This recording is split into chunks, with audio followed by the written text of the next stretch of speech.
आज कोरापुट जिल्लार लखीमपुर निर्वाचन मंडल गीतांजलि पीड़िका सहित शताधिक कांग्रेस कर्मी उपस्थित होई आज विजु जनता दल योगदान करछंती ता सहित बीजेपी रे मध्य योगदान करछंती।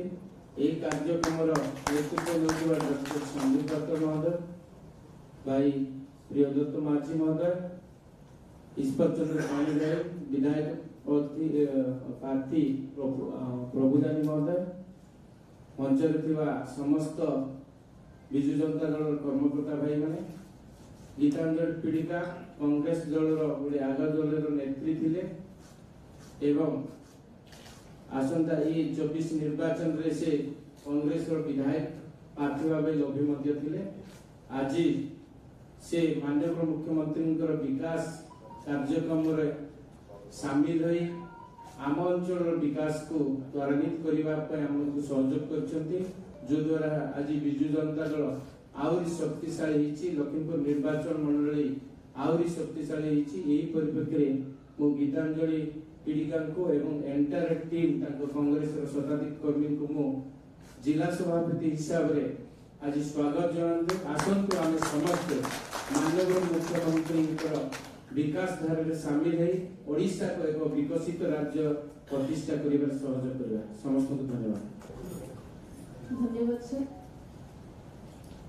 एठारे उपस्थित थिबा मंचासीन माननीय गण्य व्यक्ति को मोर हृदयपूर्वक नमस्कार एवं एठारे उपस्थित थिबा मीडिया भाई मान को मोर नमस्कार एवं मो सहित एठारे उपस्थित थिबा शताधिक मो भाई मान को मत भरोसा करके मो सहित आसथिबा भाई मान को हृदय धन्यवाद देना चाहिए। माना गीतांजलि पीड़िका मो कोरापुट जिला बंधुना ब्लॉक रो वाइस चेयरपर्सन। आपण माने जानथिबे कि न जानथिबे मो तो जानिली कांग्रेस दल रे मो जने आशायी विधायक प्रार्थी भाव रे थिली एवं मो नाम सिलेक्शन मध्ये हेतिला बोले मो सुनिबा को पाइती। शेष मुहूर्त मो नामटा काटी दिया जायछि, सेते मो बहुत दुखित। मो आज विजु जनता दल को जोग देबार उद्देश्य होछि लोकंक सेवा करिबी, लोकंक काम रे आसीबी। मोर एकमात्र लक्ष्य होछि मो लोकंक सेवा रे अनुप्राणित हेबी। ताहा कांग्रेस दल रे देखा जायनी बहुत दुखर विषय।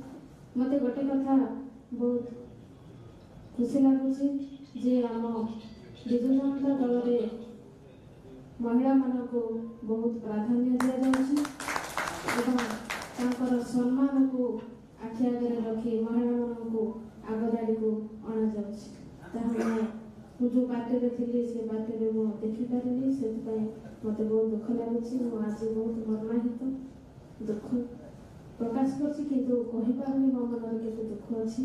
मो बहुत परिश्रम करथिली पार्टी पय बोली लोकंक पय बोली, किंतु ताहा विफल हेकि आछि। मो आज एठारे मते विजु जनता दलर समस्त लीडर्स आपणे थिबार सेमानक कोन थरे हृदयपूर्वक धन्यवाद देना चाहूँ।